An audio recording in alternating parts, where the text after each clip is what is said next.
Thank you very much for attending now. We are very quickly going to have this panel, very important panel. We are having the word of the day, but it is not working. Doesn't matter. The word of the day is Satori. Satori. That means enlightenment. That means you close your eyes and find that peace of mind. Even though we are going to talk about earthquakes, and that has many people awake at night. After this panel, we're having, again, more presentations. Take pictures if you want. The agendas are outside as well. There are 2 different sessions, and we are going to have a coffee before at 11. There is a break where you can share your business cards and contacts, and then we convene at lunch.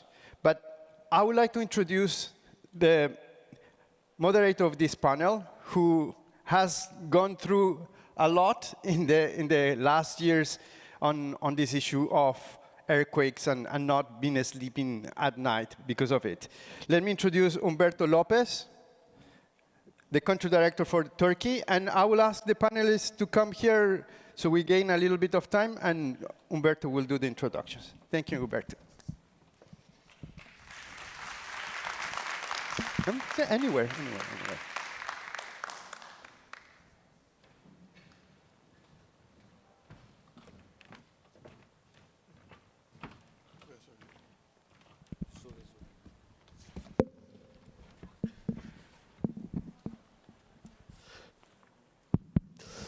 Good morning to everybody, and welcome to this session with the title Richter, Resilient, Richter with T, Advancing Seismic Protection Worldwide. I have the honor to moderate this panel, and I have 3 distinguished speakers with me here. They are Dr. Takara, who is the head of the National Research Institute of Geosciences and Disaster Risk Management in Japan. Dr. Solidum, who is the secretary of the Department of Science and Technology of the Republic of the Philippines, and Dr. Crowley, who is the Secretary General of the Global Earthquake Model. My name is, as Joaquin was mentioning, Humberto Lopez, and I am the country director in Turkey.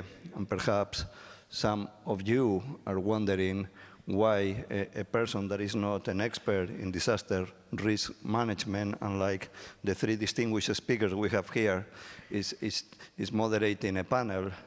But it's not only on the past few years, Joaquin. I think it's in the last 28 years that I have been in the bank.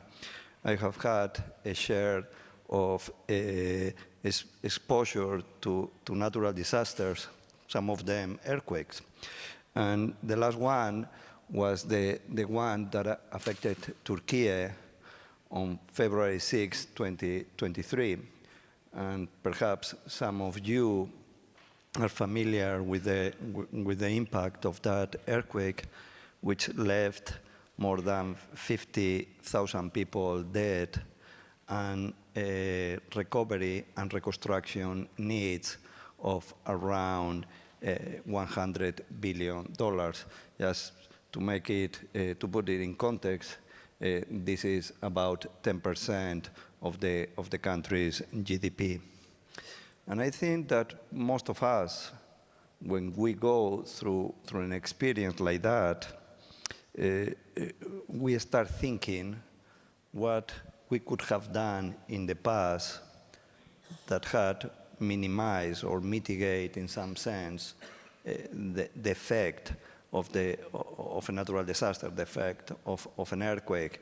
What are the type of things that you can do to basically mitigate the impact of events that are not preventable, or events that you don't know whether they are going to happen. More likely they will happen, but you don't know when, how, and so on.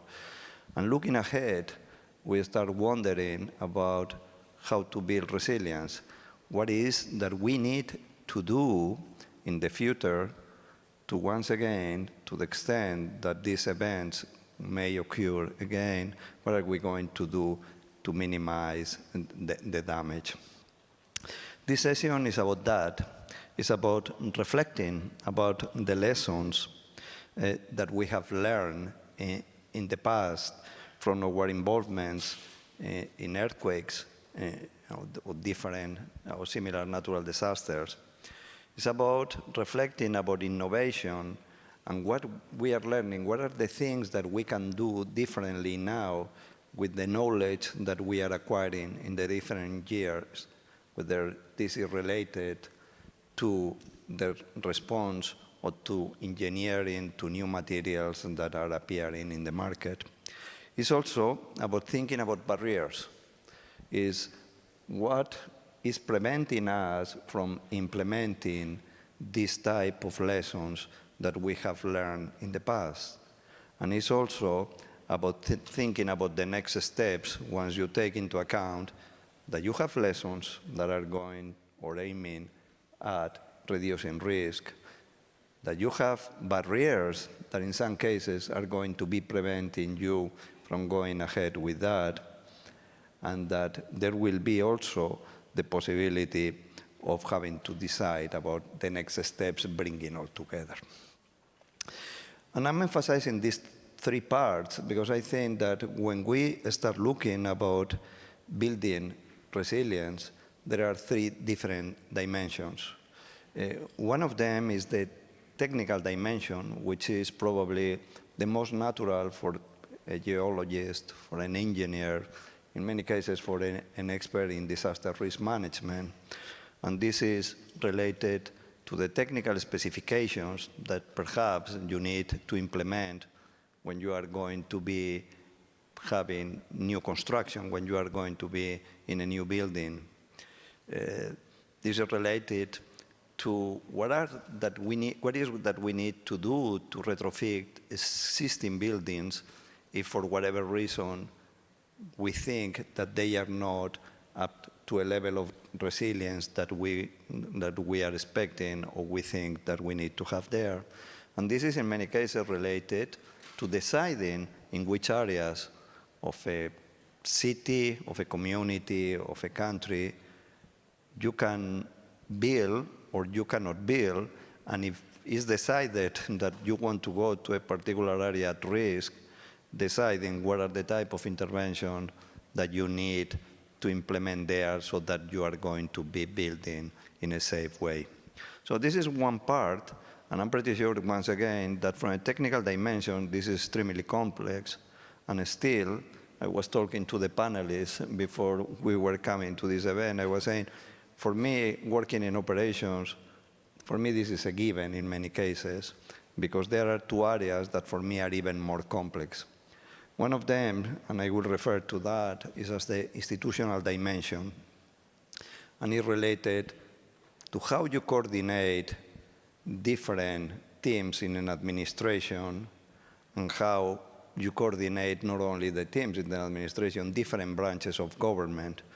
And I was thinking that perhaps from a technical perspective, it's decided that in a particular city, a hillside is unstable, it's really at risk, and you have a significant number of people living there. This is something that happens in many emerging countries, and that sometimes the minister in charge of natural disasters and the minister in charge of urbanization are going to have different objectives and clearly are not going to be seeing with the same eye and do not want to pursue the same direction. Or even if this administration is totally convinced and they are well aligned, you may have different branches of government. The administration may decide that the group of people in a hillside have to relocate, and at the same time, you have the judiciary that is going in their call for due process, is going to basically paralyze some of these actions. There is a huge thing called trust. Yesterday, in the opening ceremony, people were talking about trust. And they were saying how difficult it is to gain trust and how easy it is to lose. And in that particular context, I think it's extremely important.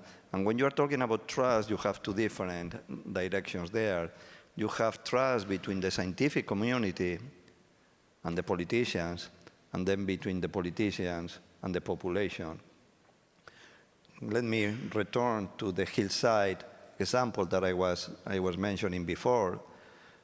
You know that if you are going to relocate people from a hillside, there is a huge political cost.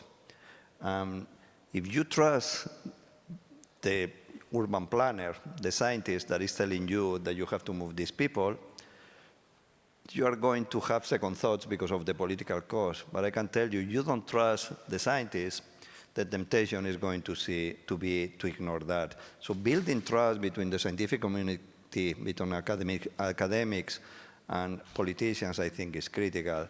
But after that, you need to build trust between the policymaker and the population. Because when you are trying to move these people from the hillside, they are not going to trust the reasons why you are doing that, and they are going to start giving second thoughts to what you are doing, perhaps because they think that you are going to favor a particular person in the country that is going to could be potentially making money in a particular construction. That is going to be a big issue. And finally, there is the need of communicating to the people.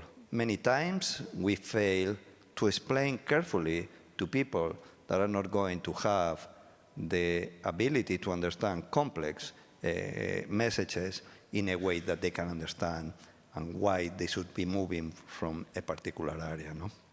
And clearly, being aware that if you are relocating them, you have to have a plan for them.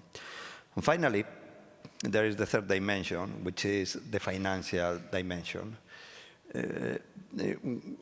In Turkey, after the earthquake of last year, we started looking at what would be the cost of building resilience for the infrastructure that was there before 2000. In year 2000, there was an earthquake in Marmara, and basically, after that earthquake, the building codes were changed, but there is quite a lot of stock of public infrastructure and private housing that was before 2000 there.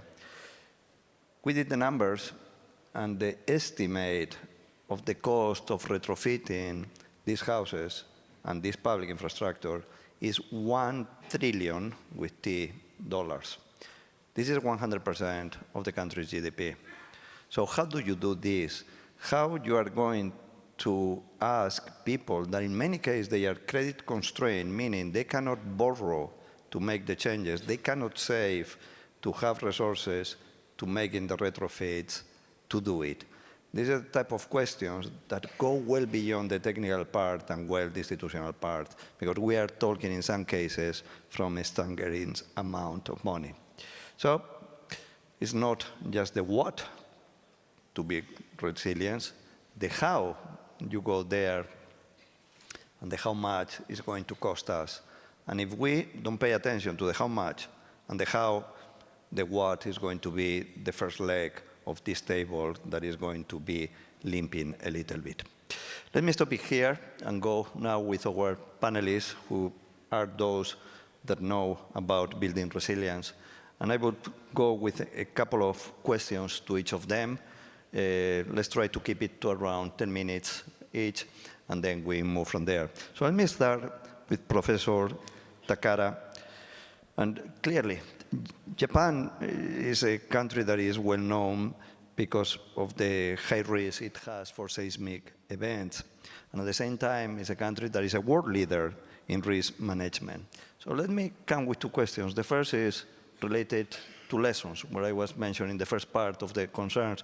What are the lessons learned in Japan over the years that have helped build resilience in the country to the level where we are?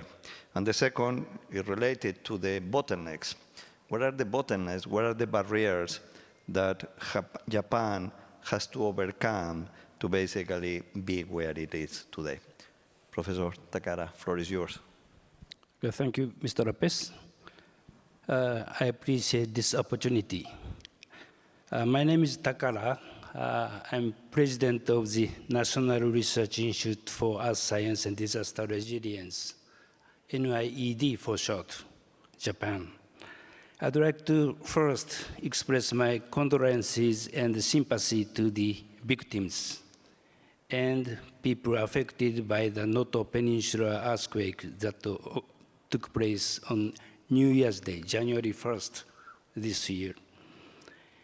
My organization, NIED, is a national research institute with about 150 researchers conducting interdisciplinary research on different hazards, including earthquakes, volcanoes, tsunami, floods, landslides, and snowstorms, as well as on disaster issues that are seen in all phases of the disaster management cycle.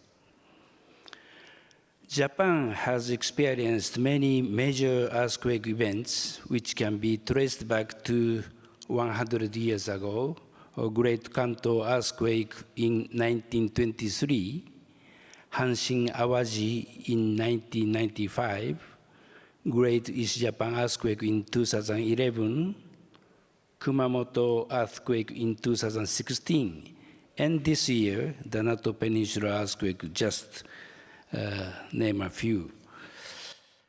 Through the experiences of the events, NIED has developed and has continued to strengthen its observation systems that can monitor all of the land and seas in Japan for earthquakes, tsunamis, and volcanic activities.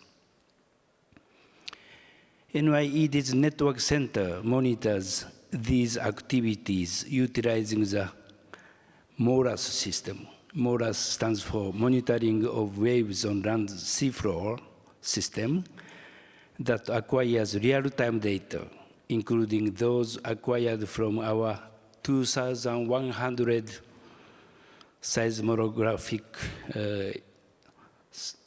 stations installed across Japan. During and after the Noto Peninsula earthquake, data obtained from MORAS was instantly used to monitor and analyze the earthquake events. NIED's other research divisions also initiated analysis for possible cascading disasters such as liquefaction, landslides, snow damage, and structural damages caused by the earthquake. NIED has also been supporting the government and the government general public by dispatching a disaster response team called ISUT, ISAT. ISAT stands for Information Support Team.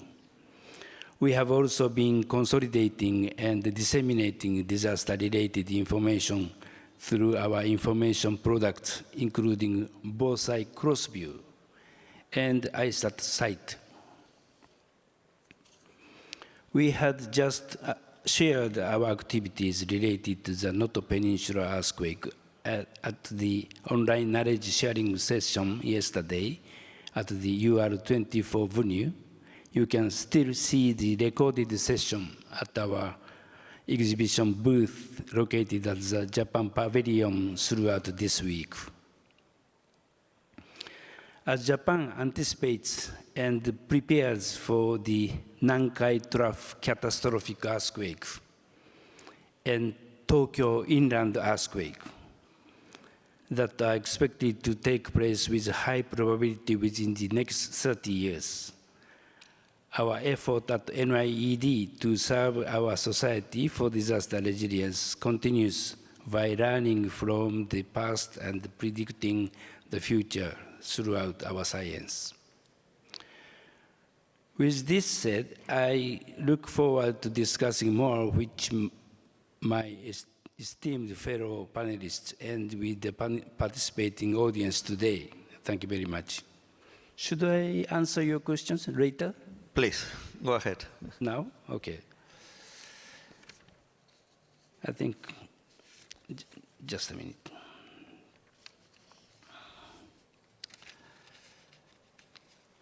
So I think the awareness and preparedness is very important. Of course, it is said for many years. And this conference theme is understanding risk. This is very important. And as an example, 1950s and 60s, we were hit by strong typhoons. One strongest typhoon was Ise-1 typhoon, which killed more than 5,000 people in the year 1959. After it, the Basic Act for Disaster Management was concluded in 1961. Then our organization, NIED, was established in 1963, more than 60 years ago. And then many infrastructures were built to cope with storm, flood disasters. Nowadays, flood disasters kill people less than 100 per year.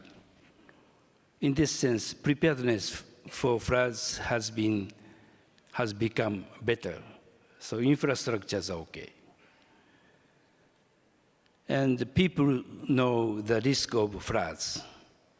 However, some people still don't evacuate when warning is issued. They are aware of the risk, but the awareness is not linked with actions. They are not ready to take proper actions.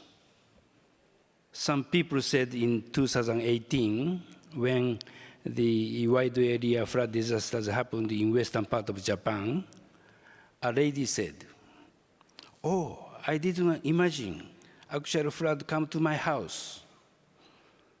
She knew flood hazard risk map, but she has no imagination of disasters.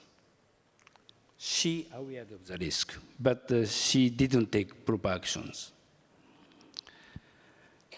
Likewise, the understanding risk is very important. And as I told you, infrastructures are already strengthened. For seismic motions, buildings are strengthened after Kobe earthquake in 1995. And we are managing the nationwide observatory systems for earthquake, tsunami, and volcanoes. So infrastructures and the information systems are okay. But the important thing is for people is to aware of the risk and prepare to the risk and take actual actions when something happened. And in Japan, currently, social problem is very highly aged society. 30% of the population is already more than 65 years old. It is called super aged society. So such super aged society is very vulnerable to the disaster events. And the society is very much advanced in terms of information systems.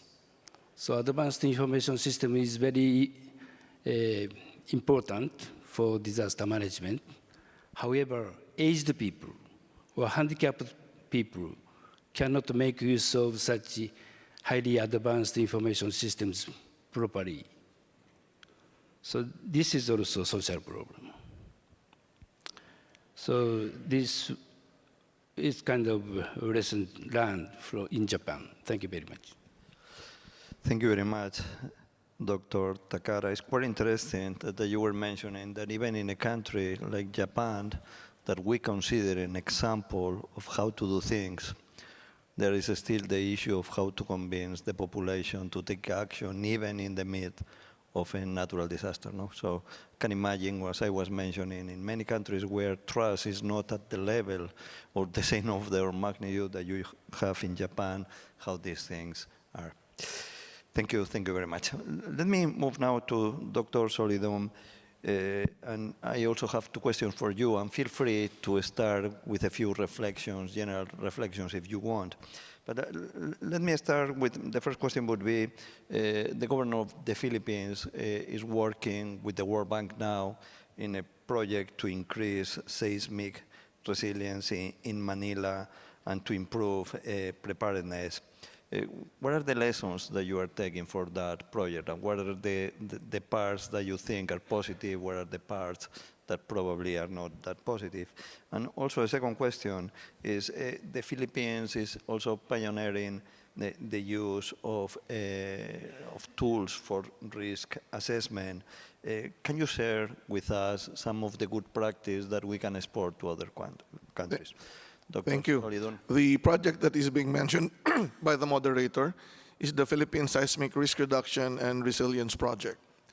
It's still being implemented, but let me just share with you the story behind the successful proposal and acceptance of the Philippine government to work with the World Bank. When we look at resilience, we look at not the definition of resilience, we consider the technical, institutional, and financial requirement. But we need to pin down what are the three operational goals that you want to achieve in any project to achieve resilience. The first goal is to reduce the impact or reduce the risk before the hazard would occur. And that would mean that information on hazards and risks are shared to the whole community, from individuals to family to the national government. And impact scenarios must be developed so that people are able to imagine the disaster that can happen if we don't do anything. Second operational goal is to have an efficient and effective response, and that would mean capacity building and preparedness must be done at the individual to the national level. The third is, if you are able to lower the casualties, and if you lower the impact to buildings, to properties, to businesses, then the scale of the disaster that you will see is much less if you don't do anything. Therefore, with a scaled down impact, you can have a fast recovery, and that's the third goal. The Philippine Seismic Risk Reduction and Resilience Project built upon two major studies conducted in the Philippines, which looked at the most at-risk metropolis in the Philippines, which is the Greater Metro Manila area. First study was conducted way back in 2004 with JICA, the Department of Science and Technology, to the Philippine Institute of Volcanology and Seismology, and the Metro Manila Development Authority. And the second study conducted in 2013 with the DOST PHIVOLCS and Geoscience Australia. These two studies showed that Metro Manila, which is home, and the Greater Metro Manila area, with the regions 3 and 4A added into it, is composed of around 28 million people, the home of our economic center, contributing to around 60% of our GDP. And if a magnitude 7.2 earthquake, we expect around 50,000 casualties right away, around 25,000 very seriously injured. And in Metro Manila alone, the direct impact to building damage is around $50 billion. So with that scale of impact, the whole Philippines can be directly and indirectly affected. The Philippine government has decided to really focus on increasing the resilience of Metro Manila, and we outlined more than 100 action plans to be developed and implemented at the community up to the national level. So this project is focused on two major operational goals. The first is to be able to reduce the impact before the big earthquake happens. And that would mean that we need to focus on public buildings, as public buildings were estimated that 10% of the public buildings will be heavily damaged. So we focused on schools and hospitals. So the Department of Public Works and Highways is the lead organization in partnership with the Department of Education and the Department of Health, in consultation with the Department of Science and Technology, which I actually lead. That is the first, to retrofit schools and hospitals. The second is the capacity building of the Public Works and Highways to immediately respond after a major earthquake. And their main first role is to ensure that roads are cleared and bridges, if still usable, are passable, so that response teams have ready access to collapsed buildings. And second, to link the responders to hospitals, which are still usable. So capacity building is very critical for them to be able to respond right away. And that would include procurement of graders, bulldozers, and making sure that the public works and highways would have an operation center that will be able to monitor the events happening within Metro Manila and the surrounding area. It's still being implemented, but I'm very positive about it because as a result of the project, another project is on the pipeline and focused on strengthening and retrofitting additional school buildings in Metro Manila and other major cities in the Philippines. And these projects, again, are born out of the scientific results on hazards and impact assessment done by the Department of Science and Technology. Now, to answer the second question on the innovative tools that we have developed in the Philippines, for people to accept that they need to do certain action, whether you're the father or you're the mayor or the governor or the president, you need to imagine the consequence of any hazards in the Philippines like an earthquake. So to do that, we have developed initially in the mid-2000s the rapid earthquake damage assessment system that can quantify the impact. But these would use certain training, and we need to develop an app that is available to every individual. So we established the GeoRisk Philippines Initiative, a geospatial platform that can collect, share, and analyze hazard and exposure data and be able to show the risk. An application that was developed was called the Hazard Hunter, where you can tap the screen of your phone and all the hazards that can affect an area can be shown to you in 30 seconds, depending on the speed of the internet in the area. Second is the geoanalytics that can analyze the exposure to any hazard per village, per town, or per province. We need to develop a nationally consistent exposure database. So we also developed the GeoMapper. Once these three applications were done, then the next step was to develop an automated planning tool on how to recover after a major disaster. So you can actually prepare how to recover or how to respond with that tool. But we started with the recovery because there are existing disasters that happen in the Philippines, and the brand name is called the Plan Smart. So we have the Plan Smart ready to recover. You just type the name of a city. Everything will be done for you. The intervention will be drop-down menu. You push a button, and the recovery plan will be written for you. Then you look for the financing. So the next step is for the assistance for banks like the World Bank to guide us in developing an investment plan so that we can see how much we need, where we can have an impact to our mitigation efforts. So the Plan Smart Ready to Rebuild has been worked out together with the Department of Science and Technology, the Office of Civil Defense, and the World Bank. And because of that success, we're developing a Plan Smart for sustainable settlement, a Plan Smart for land use planning, a Plan Smart for ready to respond, a Plan Smart for safe schools, and so many others. So in the end, we envision that we will provide an automated planning, and these are used by the national government agencies and, more importantly, the local government. And they can now imagine the impact that can happen in the area and the possible solution. Thank you very much. Thank you very much, Dr. Solidum. 2 points that I take from your intervention is how in the Philippines you are looking at the problem in a very comprehensive way and touching on many, many issues. But second, something that I think is critically important and sometimes is forgotten is the capacity building that is needed at the country level, because if you don't have the capacity, that can be a big issue. Let me now move to Dr. Crowley. Once again, Doctor, if you want to start with a few reflections, perfect, but 2 questions for you. One is related to the partnerships that the global earthquake model, the GEM, has been building over the past few years, how you have been using these partnerships. And the second part is related to what are the key areas of change that are still needed, taking into account that as we continue talking about building resilience, we continue seeing the devastating effect of many of the natural disasters, the earthquakes. Over to you. Thank you so much. So it's an honor, really an honor for me to be here on this stage with my esteemed colleagues here and to tell you a little bit about GEM. If I can spend a few minutes just to explain GEM, the Global Earthquake Model. So it's now 15 years old.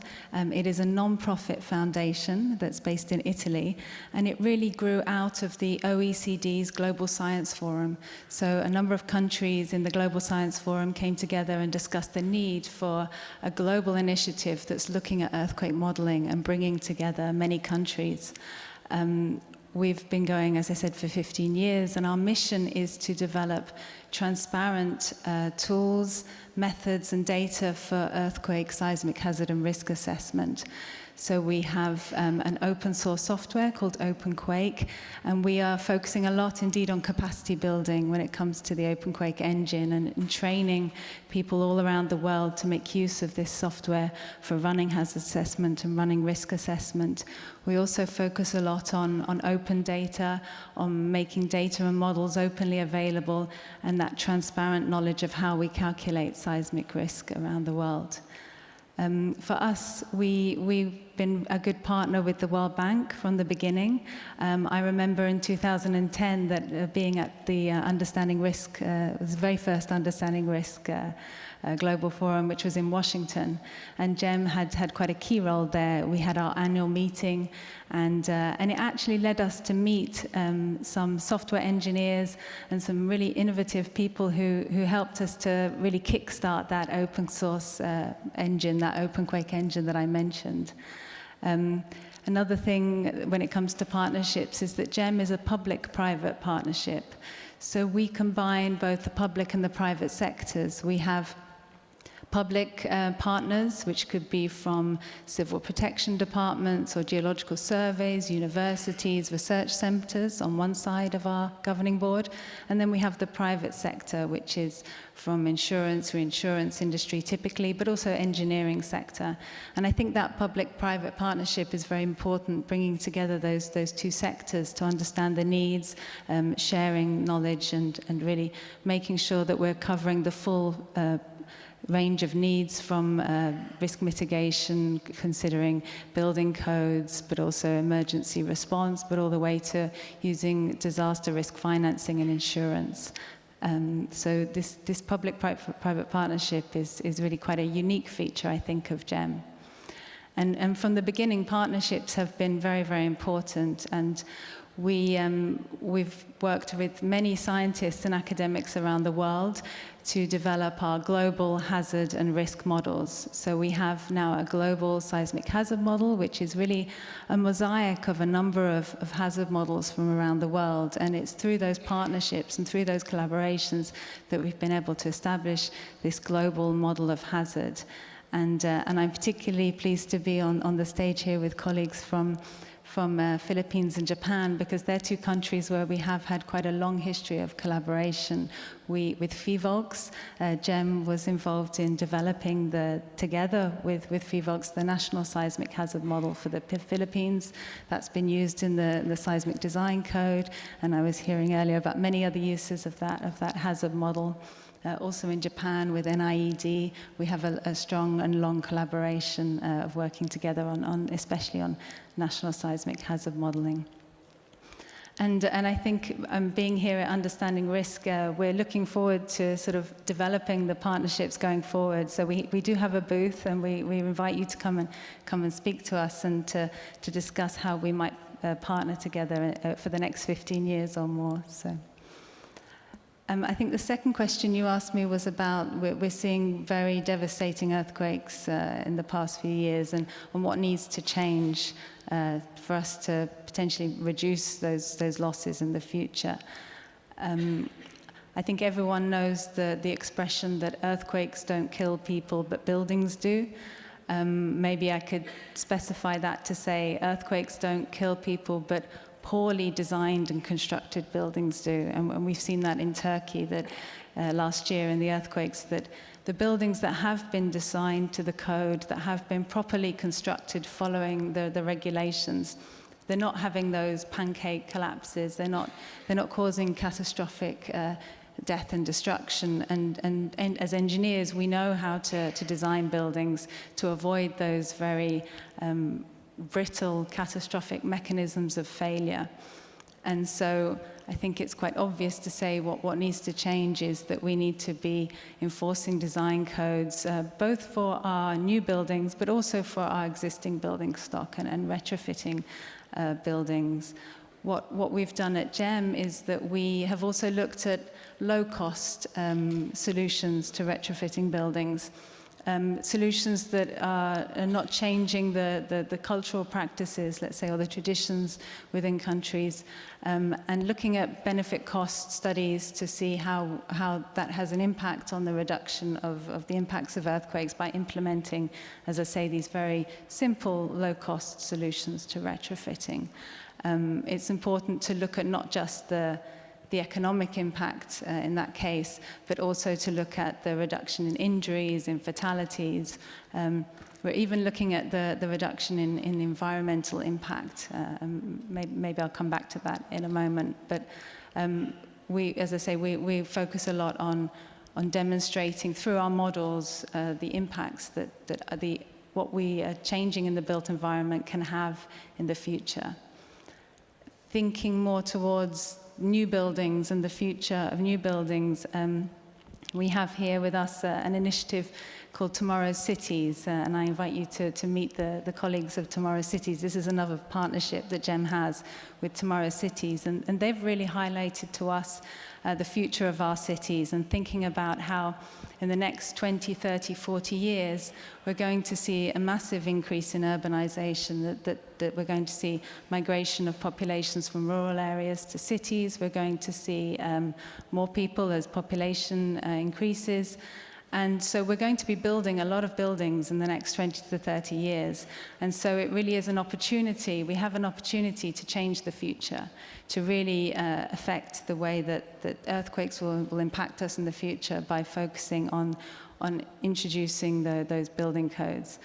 And so what we are, again, doing at GEM is to try and forecast what the future might look like. So forecasting future exposure, forecasting future scenarios of what the vulnerability of buildings might be if we do nothing, or if we do actually retrofit or improve our building stock. And I think through this we can start to show what could be the positive outcomes of intervening today, so we can see a reduction in the future. And I mentioned environmental impact. Our built environment, our construction sector, I think is responsible for, if I'm not wrong, around 40% of global greenhouse emissions. And so another thing that we're doing at GEM is to really try and estimate the embodied carbon of our built environment. So we have models for exposure, global exposure models of the buildings around the world, and we're estimating what is the carbon, the equivalent greenhouse gas emissions coming from the materials that have been used to construct those buildings, the production and the end of life, demolition of those buildings. And then we can use this information to look at what's the environmental impact of earthquakes and other natural disasters, because these events are causing our buildings to be damaged, we're repairing and replacing them, and we're causing more greenhouse gas emissions. So one thing we're looking at is to demonstrate the environmental impact of earthquakes, of other natural hazards, and also how we can, in the future, through more sustainable methods to design and construct buildings, actually reduce the environmental impact. I think this is just another incentive that can be used to encourage governments and policymakers to actually build back better and to improve the building stock. And just maybe a final comment on communication, and I think it's not just about governments having to enforce seismic design codes, but I think we also need to communicate to the individuals the importance of the safety of the buildings that we live in, and we need individuals to be demanding and to really be worrying about the safety of the houses that they live in much the same way as we worry about the cars that we drive. We care when we buy a car that it's safe. We think about the safety of our children, and I think we need to also be communicating well so that people are thinking about the safety of the places where they live and work. And I hope in these 3 days to meet many colleagues and again make partnerships of people that are working a lot more in this space of communication than we are at GEM to see how we can make a difference there. Thank you. Thank you, Dr. Crowley. 2 takes from your intervention as well. The first one, I think, is that GEM can be an asset for all of us to enhance resilience in all the countries. And you were making a call for people to reach to you in the corridors of the forum. The second is something that I also take with a smile, which is the efforts that you are making for low-cost solutions to some of these problems, because in many cases this is one of the bottlenecks. I'm not going to try to summarize what the 3 speakers were saying, because I would be able to come with many more questions and spend a long hour here discussing with them. But what I'm going to ask is all of you to please reach to them in the corridors if you have an opportunity. I think that you are going to be able to learn from the experiences of Japan, from the experience of the Philippines, from the global experience of GM. And let me ask you for a round of applause for all the 3 speakers. Thank you very much. Thank you very much, Humberto. Professor Minister, thank you very much. I will invite you to go and have coffee while you're going to your technical sessions. The same as you, there is coffee in Hall A, tea here on the expo, and then you can start moving to your sessions. The sessions are going to start at 11:30. Thank you very much.